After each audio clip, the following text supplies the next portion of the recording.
Civil সোসাইটির আড়ালে ডাকা বন্ধের বিরোধিতা করে কড়া প্রতিক্রিয়ায় জানিয়েছেন রাজ্যের বিরোধী দলনেতা জিতেন্দ্র চৌধুরী। দুই শরিকের দাম্পত্য জীবনে চলছে মান অভিমান পর্ব। মথা বিজেপির রাজনৈতিক সম্পর্ককে নিশানা করলেন বিরোধী দলনেতা জিতেন্দ্র চৌধুরী। এই সিভিল সোসাইটির আড়ালে ত্রিপুরাজ্যের ট্রিপল ইঞ্জিন সরকারের অন্যতম শরিক টিপ্রামথার যে বন্ধ, এ সম্পর্কে আমি গতকালই বলেছিলাম অন্য একটা প্রসঙ্গে সাংবাদিক সম্মেলনে।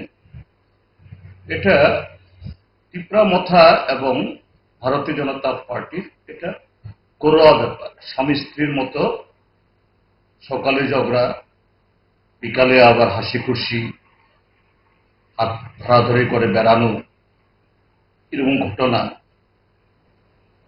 কেন এই বন্ধ ডাকতে হল?